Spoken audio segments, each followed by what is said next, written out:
Hey! In the second episode of the KeyStep 37 tutorial series, we'll dive deeper into its sequencing, Arpeggiator, and idea generating capabilities. You will also learn about its new supercharged chord mode. Let's go!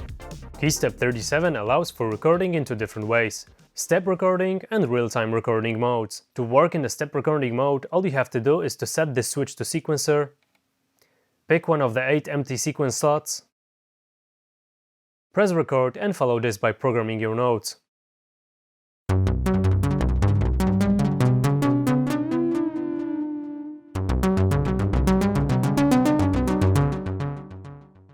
The number of notes that you will input will determine the length of the sequence. Then you can obviously set rests and ties with the use of the top button. If you would like to extend a certain note or a chord so it occupies more steps, simply press that note and keep tapping the top button for as long as you want the note to sustain, just like this.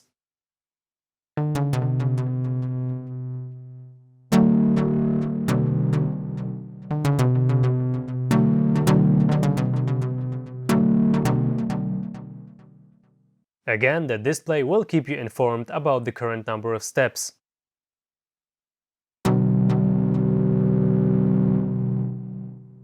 A second way of putting steps into the sequencer is done by real-time recording mode. To enter it, simply press the record button and follow it by pressing the play button. Now, to record steps, simply play some notes on the keyboard.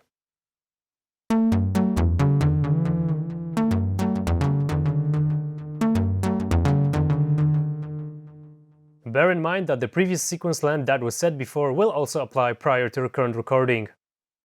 To set your sequence length in advance to the real-time recording, simply press and hold the record button and follow this by pressing one of the first 16 keys. The display will inform you about the current number of steps. You can multiply the amount of steps by pressing the same key a few times in a row. They will add up to a total. Once this is done, you're ready to go. All the notes that you will play will be recorded into the sequencer one by one and quantized to the currently selected time division.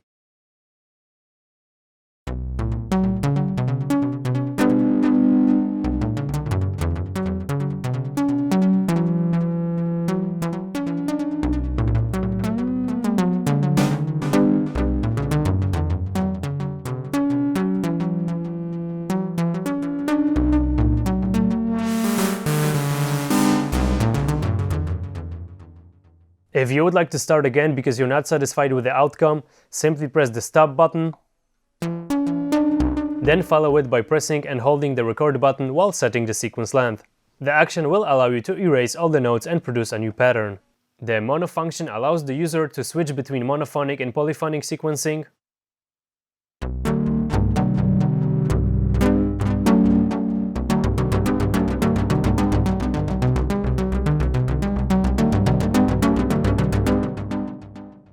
To record a monophonic sequence, press Shift plus the mono corresponding key.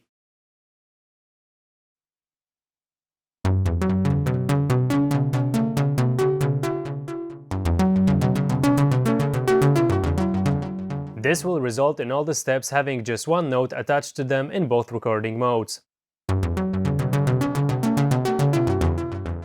You can also record the sequence in polyphonic mode and then turn it into the mono one.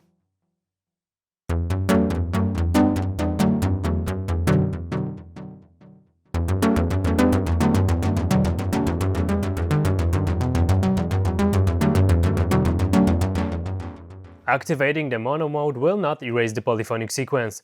You can easily move around between both of them. The overdub function simply allows us to record additional notes on top of the existing ones. Access it by pressing Shift plus the overdub corresponding key.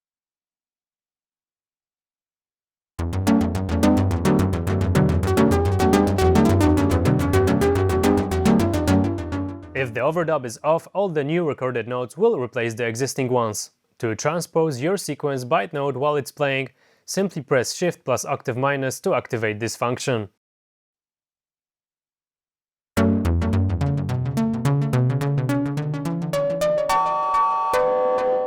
Lastly, a combination of the Shift plus octave plus will allow you to play notes over the currently playing sequence.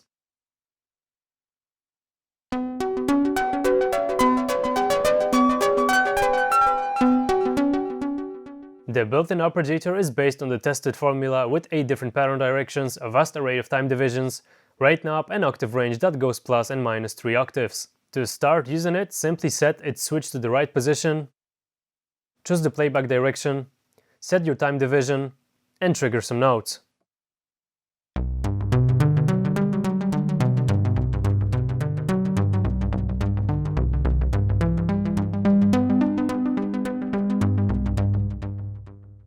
Available pattern directions are up, down, inclusive, exclusive, random, walk, pattern, and playback order. You can also change the Arpeggiator's octave range by pressing Shift plus octave minus and octave plus buttons.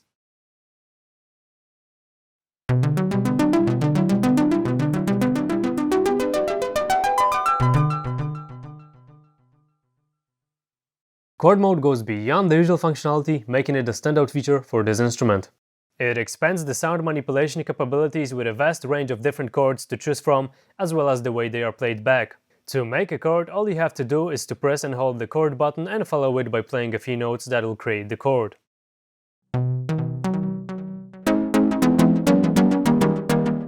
The LEDs corresponding to the chosen notes will light up, showing you chord intervals in real time. Your new chord can go beyond and include as little as 2 or as many as 16 notes. The newly created chord intervals will apply to whatever root note you're working with. Once done, you can play your chord with just one finger.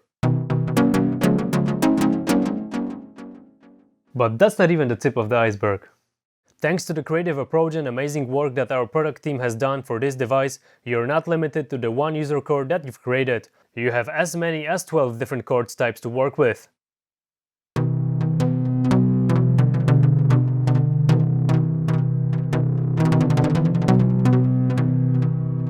You can use the type button to scroll through the list to find the one that you like. Now here's where the fun starts. Let's go for the suspended one.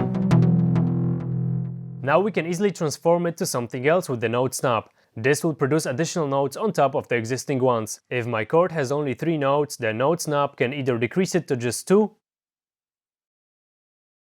or extend them to as many as 16 notes.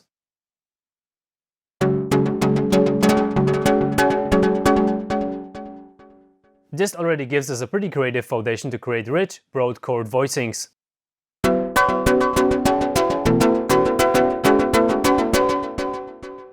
But that's not everything.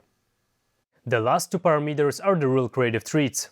The velocity to notes knob will determine how many of all the selected notes will be played back based on the sensitivity of your playing.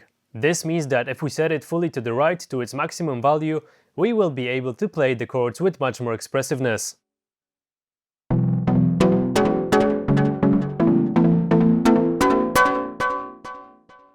Now if I hit the keys very softly, KeyStep 37 will trigger only a few notes. But if I play the keys hard, it will play back all of the notes that are contained in the chord. This logic applies to all the values in between, from 0 to 127. To sum up, the amount of keys that are played back is based on how hard or soft you play the keys.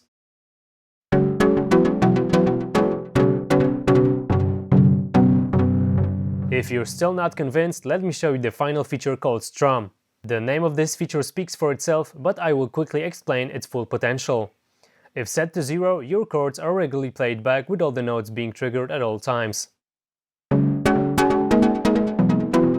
However, if we start to increase the strum knob value by moving it to the right,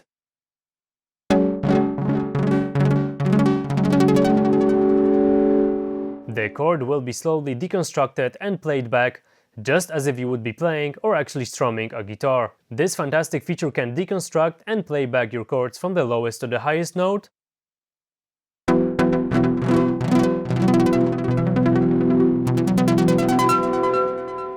and vice versa. You can also work with different time divisions that are included inside of Strum.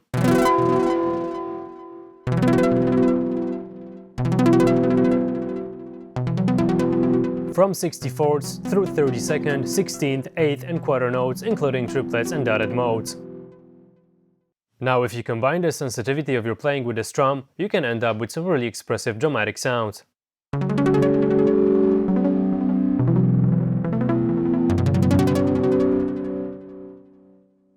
This is something that makes KeyStep 37 a really special creative tool. Oh, by the way, all of these innovative features can easily be programmed into your sequences.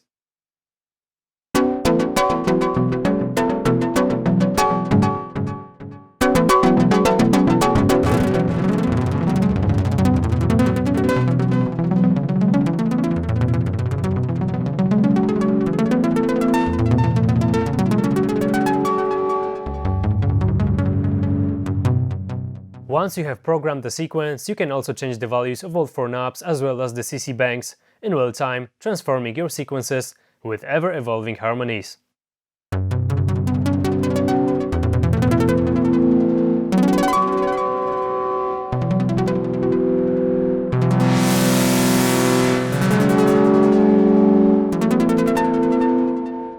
While being on stage or performing in your studio, you can also switch to the CC bank mode.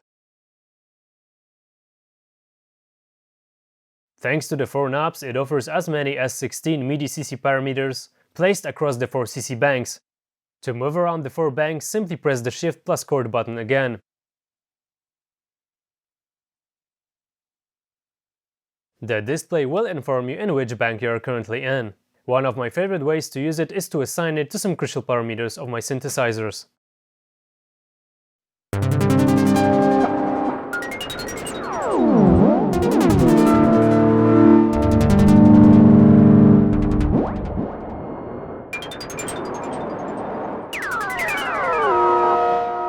As you can see, it can become really addictive and very expressive. Try it out for yourself. Scales mode will make it easy to create your sequences within a set scale, so you won't hear any wrong notes. You can choose to play and record in chromatic, major, minor, blues, and your own user one. To make your own scale, simply press Shift again and then find its corresponding key. Then release the Shift and program the scale by adding the notes one by one within the first octave of the keyboard.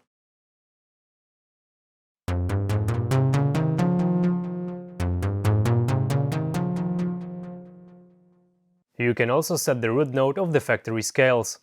To do so, press Shift plus key scale to select the scale.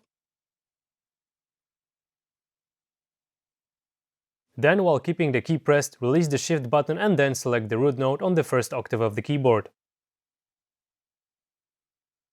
Moving on to some useful utility features, you can easily correct the content of your sequence by removing some of its last steps.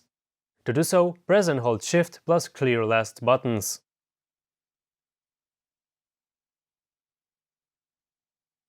Each time you will press the Clear Last again, one step will be removed, counting from the end.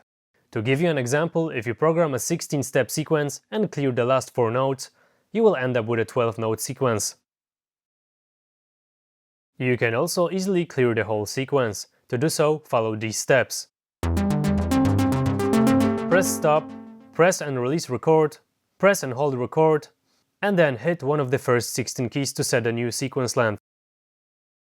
This unique feature will make it possible for you to record additional notes at the end of the sequence. To access it, press Shift plus Record buttons. Now, if you have a 16-step sequence, recording more notes with the append function will add additional notes at the end of it by extending its length to whatever amount of notes you play. Following this logic, 3 additional notes will produce 3 more notes at the end of the sequence. Alright, that's it for the second episode. Hopefully all the cool tricks used here demonstrate how unique KeyStep 37 is. Check out the third episode to learn about its connectivity and MIDI control center settings. See you there!